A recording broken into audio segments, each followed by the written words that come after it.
Olá, boa noite. Está começando mais uma edição do Jornal da Difusora. Vamos aos destaques de hoje. Agências bancárias de Afonso Cunha e Lagoa Grande são alvos de criminosos no interior do estado. Nós estamos investigando, estamos com um delegado daqui do Departamento de Roubo a Banco em cada município desse, com equipes de investigadores, tentando descobrir a autoria do crime. Quadrilha intercepta carro forte em Anajatuba após render seguranças. São Luís registra aumento de 200% na quantidade de casos de dengue em relação ao ano passado.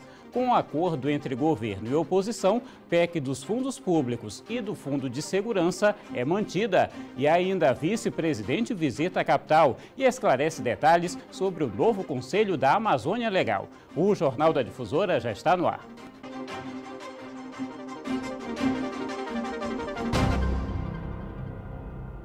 A Superintendência Estadual de Investigações Criminais investiga explosões a agências bancárias registradas na madrugada de hoje no interior do Maranhão. Instituições em Afonso Cunha e Lagoa Grande foram alvos dos criminosos. A Polícia Civil do Maranhão ainda não tem pistas dos bandidos que explodiram duas agências bancárias, levando pânico aos moradores de duas cidades no interior do estado na madrugada desta quinta-feira. Em Afonso Cunha, distante 298 quilômetros de São Luís, 4 homens fortemente armados chegaram em 2 carros efetuando disparos pela cidade. Após explodirem os caixas eletrônicos e levarem o dinheiro, os homens incendiaram um dos veículos usado na ação com placas de Teresina, no Piauí, e fugiram no outro carro com destino a Chapadinha. Em Lagoa Grande, município que fica a 370 quilômetros da capital maranhense, os bandidos chegaram atirando e tentaram roubar o caixa eletrônico com o uso de explosivos, mas não levaram o dinheiro. Com as explosões em Afonso Cunha e Lagoa Grande, 2020 já registra 3 ataques a agências bancárias e uma tentativa em Lago da Pedra em fevereiro, que foi evitada graças à Operação Maranhão Seguro. Nesses períodos há uma força-tarefa, uma operação que é realizada pela Polícia Civil e Polícia Militar, é denominada Operação Maranhão Seguro, em que nós reforçamos as áreas de risco, onde a nossa inteligência aponta como mais provável que haja explosões. Nós reforçamos o policiamento na região e justamente coincidindo aí com esses calendários de abastecimento dos caixas eletrônicos. A operação é realizada sempre de acordo com o calendário de pagamentos feitos pelo município ou estado, período considerado alvo das ações dos assaltantes. Apesar da violência dos ataques desta madrugada, não houve registro de feridos e a polícia segue investigando. Nós estamos investigando, estamos com um delegado daqui do Departamento de Roubo a Banco em cada município desse, com equipes de investigadores, tentando descobrir a autoria do crime. E pelo menos 5 criminosos interceptaram um carro forte hoje em frente a uma agência bancária em Anajatuba, cidade a 130 quilômetros de São Luís. 2 suspeitos conseguiram entrar no veículo e renderam seguranças. A polícia foi acionada, mas o bando conseguiu fugir com uma quantia ainda não divulgada. E na região dos Cocais, a Polícia Civil já identificou o homem suspeito de um feminicídio ocorrido na zona rural de Caxias. As investigações sobre o feminicídio ocorrido na tarde de terça-feira no povoado Raposo, zona rural de Caxias, que vitimou Graça Carneiro Lopes, de 33 anos, estão avançadas. De acordo com o delegado regional Jair Paiva, o autor do crime já foi identificado. Até então nós só tínhamos um apelido, um vulgo do autor do crime, e hoje nós já temos a qualificação completa dele, fotografias, e temos também depoimentos que já colhi hoje pela manhã de testemunhas que estavam lá no local e reduziram de maneira pormenorizada como se deu os fatos lá que culminaram com a morte da Graça, né? As investigações apontam que o homicida já é velho conhecido da polícia e tem passagens por tráfico de drogas e roubo de motos. Segundo o delegado, após ouvir várias testemunhas, foi constatado que ele não tem moradia fixa e a qualquer momento poderá ser preso. Nós vamos passar para o delegado de homicídio e ele deve solicitar a prisão dele ainda esta semana, né? E a gente espera que o Poder Judiciário defira para que a gente possa intensificar diligência no sentido de localizá-lo e prendê-lo. E daqui a pouco, o Maranhão está entre os estados que buscam explicações em relação ao bloqueio de repasses para a segurança. E ainda, com acordo entre governo e oposição, PEC dos fundos públicos e fundo de segurança é mantida. Proposta apresentada pelo senador Everton garante a manutenção do Fundo Nacional de Desenvolvimento Científico e Tecnológico e do Fundo de Segurança, após acordo entre governo e oposição. A pauta foi aprovada pela Comissão de Constituição e Justiça do Senado, depois de um acordo entre senadores governistas e de oposição. Foram mantidos de fora da proposta de extinção os Fundos Nacional de Segurança Pública e Penitenciário Nacional. Em relação a governo, sendo oposição ou situação, bandeiras político-partidárias, mas no interesse público, 100% juntos pelo povo brasileiro. Uma luta que o senhor tem empreendido há mais de 20 anos e foi consolidada, e havia sido consolidada no ano passado, e o Fundo Nacional Penitenciário.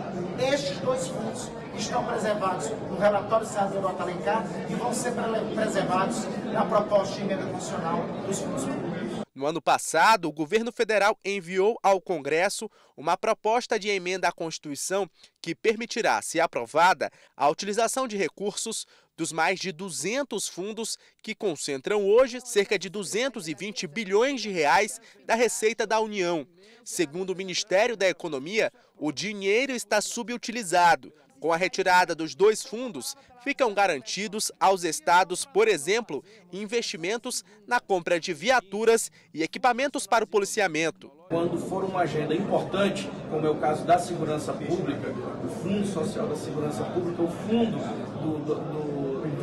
do sistema penitenciário, é uma luta que com certeza nós estaremos unidos. E a liderança do Major Olímpio nessa agenda da segurança aqui no Congresso, ela sem dúvida nenhuma é uma grande liderança, porque nós sabemos que ele fala com convicção e não é para atender interesse de partido A ou B, e sim o interesse da sociedade. Um terceiro fundo também foi retirado do projeto, o direcionado ao investimento em pesquisas científicas. A PEC segue agora para a votação no plenário.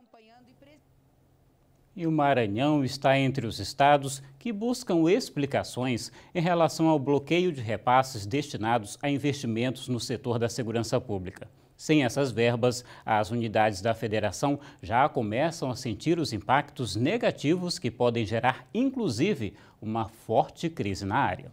A decisão da ministra Rosa Weber determinando que o governo federal se manifeste em até 48 horas sobre o bloqueio no repasse de recursos do Fundo Nacional de Segurança Pública aos estados brasileiros só reforça a decisão do Supremo Tribunal Federal em dezembro, que já havia dado parecer favorável aos procuradores gerais, que ingressaram com a ação sob a alegação de que esse contingenciamento é por lei considerado ilegal. Uma reiteração, na verdade, do pedido de cumprimento feito pelos estados, através das suas procuradorias, todas signatárias, todos os estados foram signatários dessa ação, para que se atenda ao que foi determinado anteriormente, que se descontingencie esse fundo, para que esses recursos possam chegar aos estados e, assim, as políticas de segurança pública devam ser adequadamente custeadas. Estima-se que aproximadamente 1 bilhão e 140 milhões de reais deixaram de ser repassados aos estados, impactando negativamente no setor de segurança pública, gerando prejuízos, inclusive, no que se refere à execução de medidas consideradas fundamentais.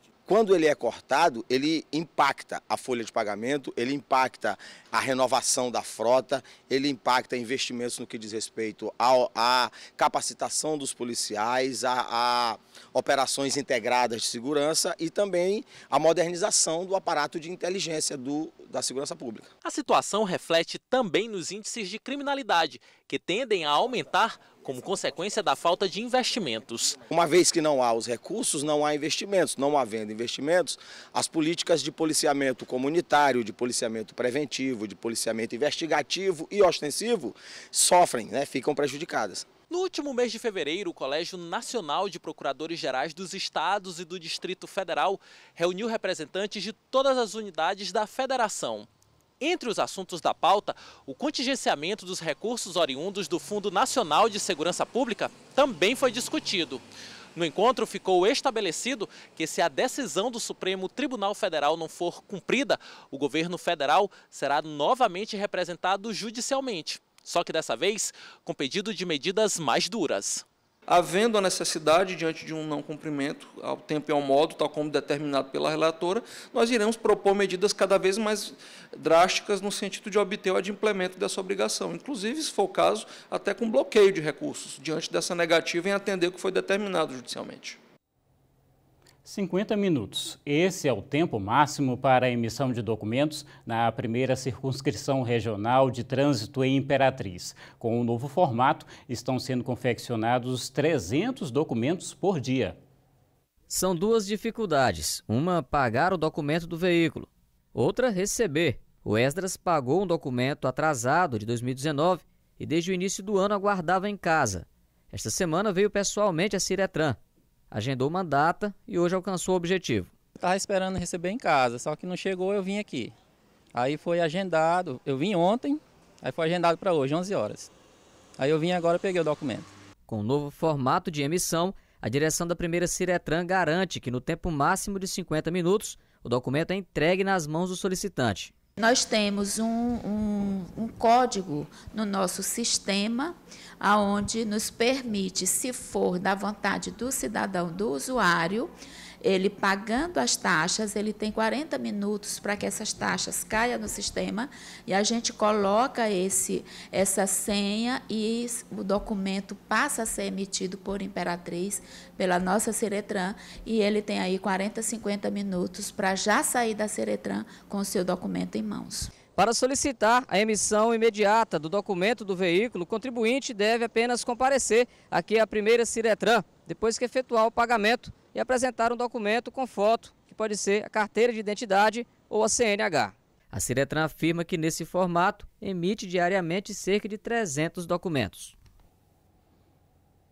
E daqui a pouco, o São Luís registra aumento de 200% na quantidade de casos de dengue em relação ao ano passado. E ainda a vice-presidente visita a capital e esclarece detalhes sobre o novo Conselho da Amazônia Legal.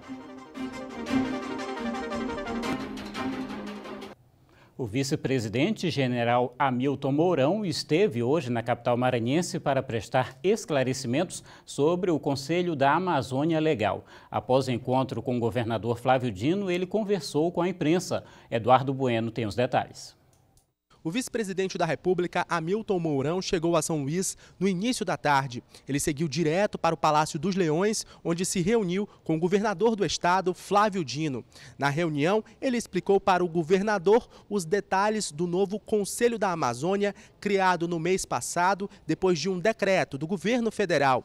Em seguida, ele veio aqui para o Aeroporto Internacional Hugo da Cunha Machado, onde concedeu uma entrevista coletiva à imprensa. Ele falou dos investimentos do governo nos programas Maranhão Verde e também na regularização fundiária. Eu estou ouvindo os diferentes ministros, né, que são responsáveis, né, por aquelas políticas voltadas para a área da Amazônia, de modo que eu consiga ter uma ideia daquelas atividades que estariam superpostas ou que haveria algum tipo de desperdício de recursos.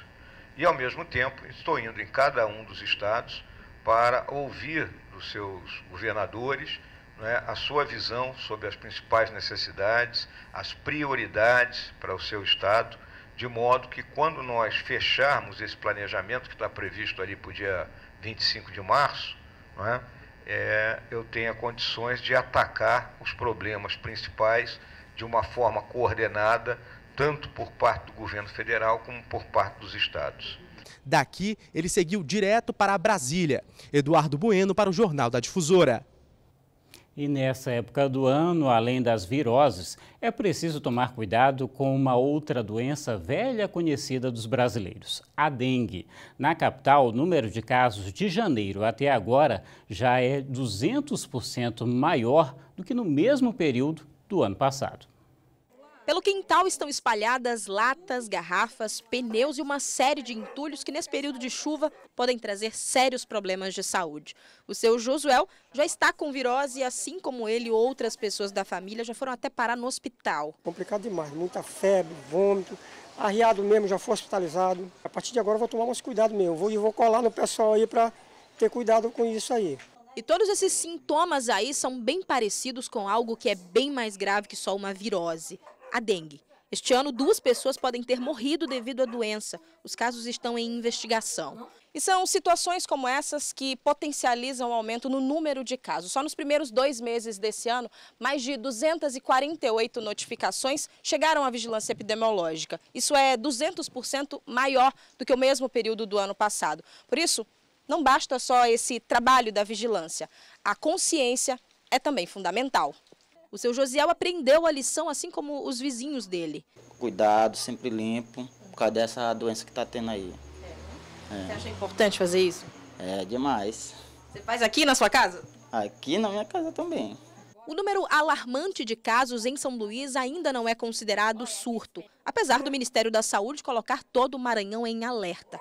Até agora, o estado já contabilizou 238 casos confirmados da doença e mais 28 de chikungunya e zika vírus, ambos transmitidos pelo mosquito Aedes aegypti. Qual é a primeira medida de controle que nós vamos tomar? A nebulização espacial, que é o carro-fumacê, para matar o mosquito que está infectado.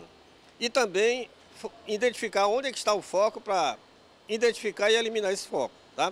E aí entramos também com outras atividades paralelas, assim como ações educativas, né? Que nós temos palestra, temos outros tipos de ações, exatamente para informar a população para que ela tenha todo o cuidado de não criar esse mosquito. E embora não seja crime ter 2 registros, a duplicidade do documento que origina a emissão de todos os outros pode trazer consequências e até problemas com a justiça. Já está valendo em todo o estado do Maranhão o provimento número 55, de dezembro de 2019, editado pela Corregedoria Geral da Justiça, que regulamenta o procedimento de cancelamento de duplicidade de nascimento relativa a uma mesma pessoa, que não seja decorrente de registro tardio. Um caso de duplicidade identificado durante um processo administrativo chamou a atenção da Corregedoria. A gente identificou, num caso específico que veio ao conhecimento da Corregedoria, uma situação de uma pessoa que tinha 2 registros e não era, esse outro registro não tinha vindo de um registro tardio, né?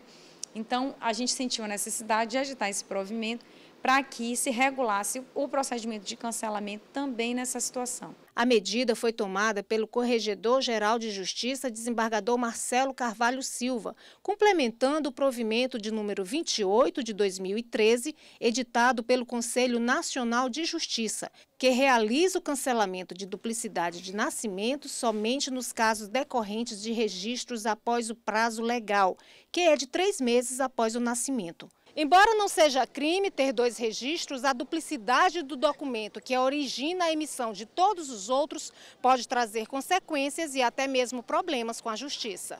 Para quem tem 2 ou mais certidões de nascimento, a juíza auxiliar da Corregedoria orienta sobre como solicitar o cancelamento. Procurar o cartório, né, onde esse registro foi feito, um dos 2, para iniciar o procedimento de cancelamento. Inclusive, a própria pessoa pode dar entrada nesse pedido. E olha só, uma última informação, um policial militar em situação de deserção, ou seja, em abandono das suas funções, foi preso hoje no Araçagi, suspeito de assalto em companhia de outros 2 homens. O trio foi encaminhado para o plantão do Coatrac. O caso deve ser investigado pela Polícia Civil. As reportagens dessa edição você pode rever no portal MA10, interaja também em nossas redes sociais. Muito obrigado pela sua audiência, pela companhia. A gente encerra com imagens ao vivo do Retorno do Calhau aqui em São Luís.